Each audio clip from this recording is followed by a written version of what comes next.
Vamos a hablar de los paramyxovirus. Pertenecientes a la familia de los Paramyxoviridae, tenemos importantes virus en este grupo: morbillivirus, virus del sarampión, y el MUC virus, virus de la parotiditis o virus de las paperas. Los paramyxovirus son microorganismos importantes en las infecciones respiratorias de los niños pequeños y también de niños preescolares. Pertenecen a la familia de los Paramyxoviridae y se conocen tres géneros: los morbillivirus o virus del sarampión, los paramyxovirus propiamente dichos o virus de la parainfluenza 1 a 4 y virus de la parotiditis, y los neumovirus, donde está el virus sincitial respiratorio. El virus sincitial respiratorio y los virus de parainfluenza son muy frecuentes en los niños pequeños y en los niños preescolares, produciéndoles infecciones respiratorias. Los paramyxovirus tienen un genoma de tipo RNA monocatenario. Está asociado este genoma a tres proteínas que le ayudan en su replicación: las proteínas PN, P y L, que conforman la ARN polimerasa, la enzima que procura la replicación del virus dentro de la célula huésped. Su nucleocápside es helicoidal y está rodeada de una envoltura pleomorfa que contiene proteínas de adherencia. En el caso de los paramyxovirus propiamente dichos, la proteína se llama HN, hemaglutinina neuraminidasa. En el caso del morbillivirus se llama H y en el caso del neumovirus se llama G. Además tienen una proteína de fusión que es menor, la proteína F. Estos virus, cuando entran a las células, pueden inducir la formación de sincitios celulares con la unión de una célula con otra para poder pasar de una a otra sin problema, y como consecuencia se pueden ver células gigantes multinucleares.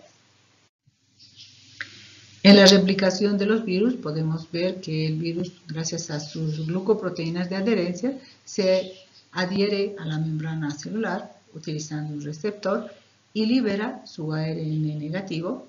El ARN negativo necesariamente tiene que construir un RNA mensajero a través del cual se va a producir la síntesis de las proteínas virales. Asimismo, ese RNA positivo servirá de plantilla para que se forme el RNA negativo del virus. Una vez que se han formado las estructuras virales, se producirá el ensamblaje y se formará el virus. El virus saldrá por gemación tomando un poco de la membrana de la célula huésped. En esta membrana ya se han implantado las glucoproteínas de adherencia, las glucoproteínas de la matriz, las glucoproteínas de fusión y todos los componentes que el virus suele tener en su envoltura. Ya hablando del morbillivirus, diremos que el morbillivirus, llamado también virus del sarampión, se transmite por las gotitas respiratorias y se replica primeramente en las células epiteliales del tracto respiratorio. Se disemina por medio de los linfocitos a los ganglios linfáticos regionales y alcanza la sangre fácilmente, produciéndose la primera viremia.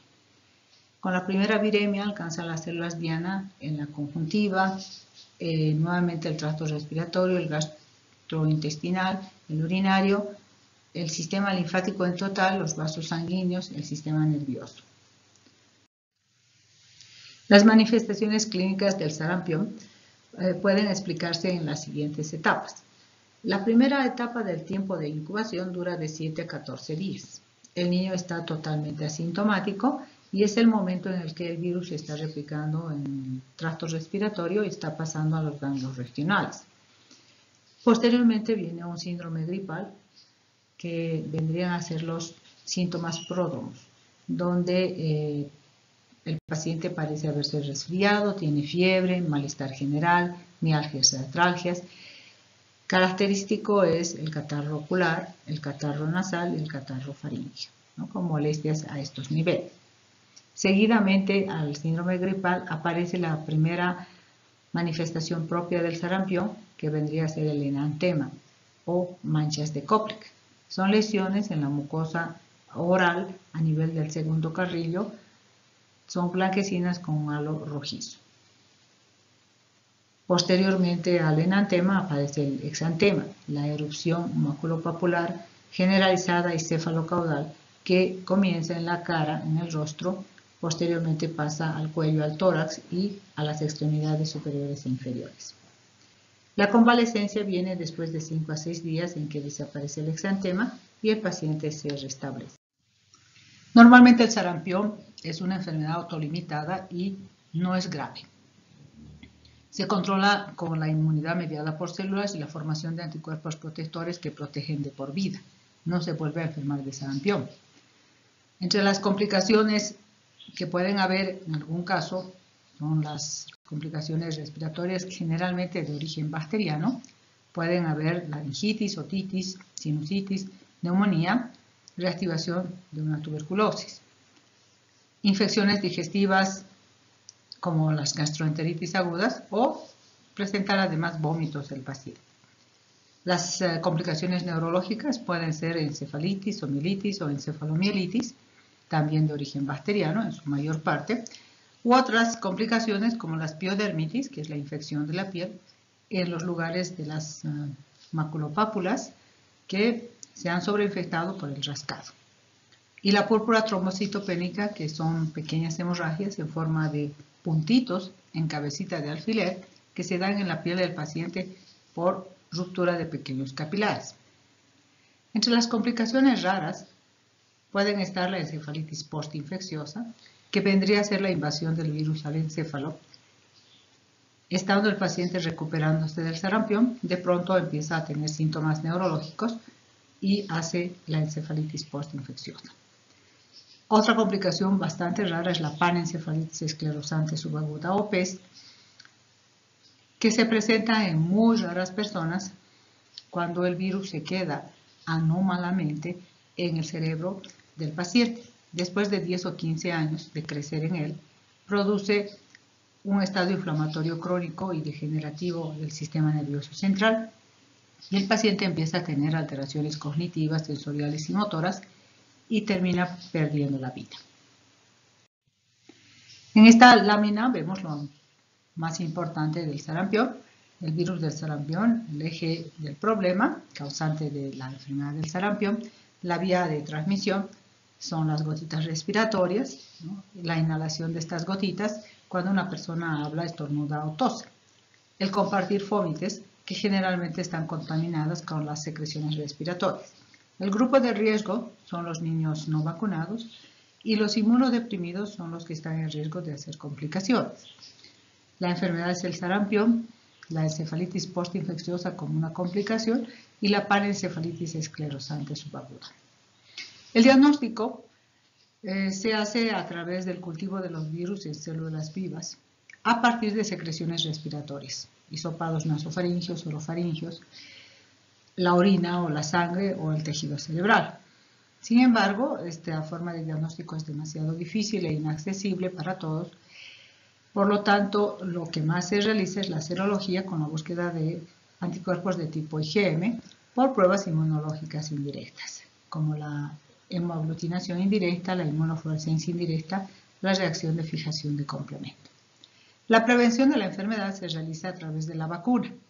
Es una vacuna de virus vivo atenuado, las cepas Schwarz o Moratem, que son derivadas de la primera cepa, la cepa B de Edmoston. La vacuna generalmente se administra entre 12 y 15 meses en la vacuna triple viral junto con las vacunas para la rubéola y la parotiditis. Entonces la enfermedad es enteramente controlable, como decíamos, y generalmente se administra la vacuna a corta edad, pero se puede hacer un refuerzo en la edad preescolar y escolar. Hablando de la parotiditis, diremos que el virus de la papera o MUP es el virus llamado también MUPS orthorubulavirus, ¿no? Es un paramyxovirus que se parece mucho al morbillivirus en su forma de contagio.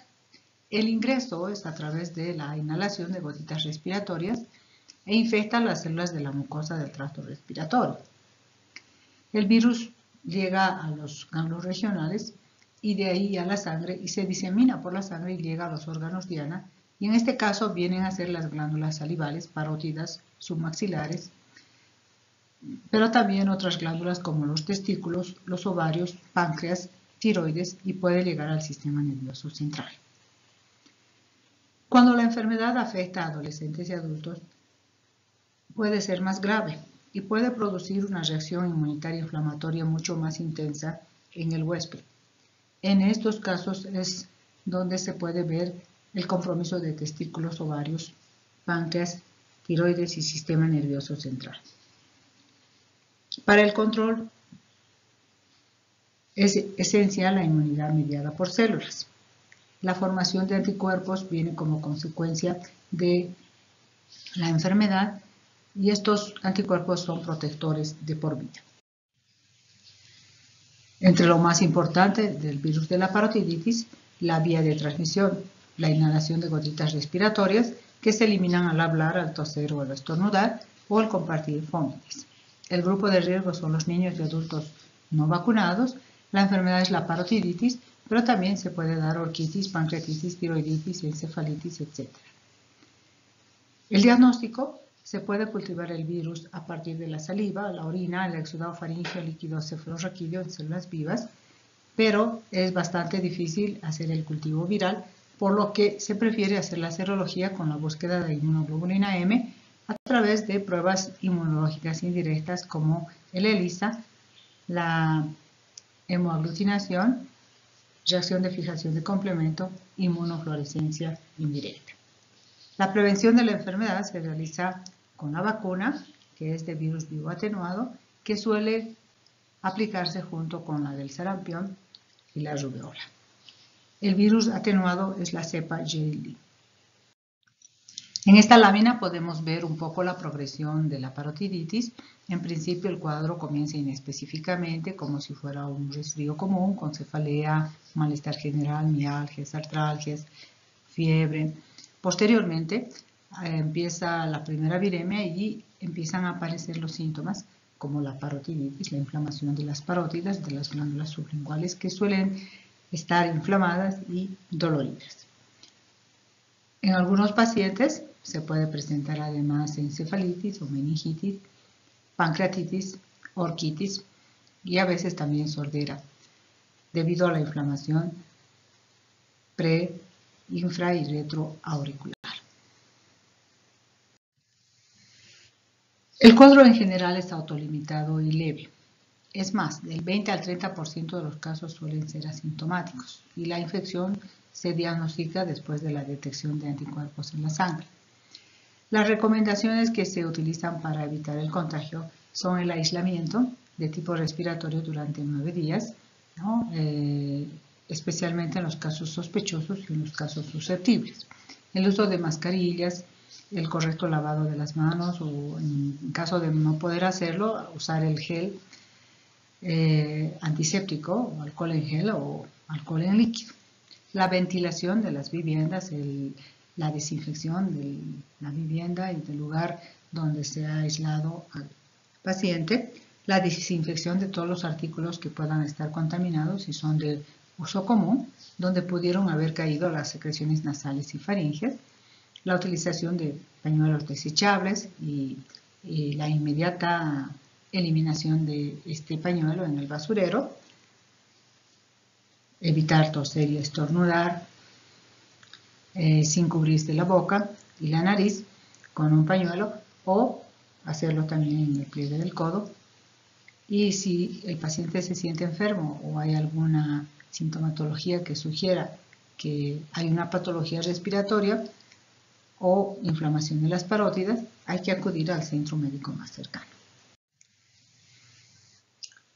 Las enfermedades por los paramyxovirus son en su mayoría bastante bien superadas.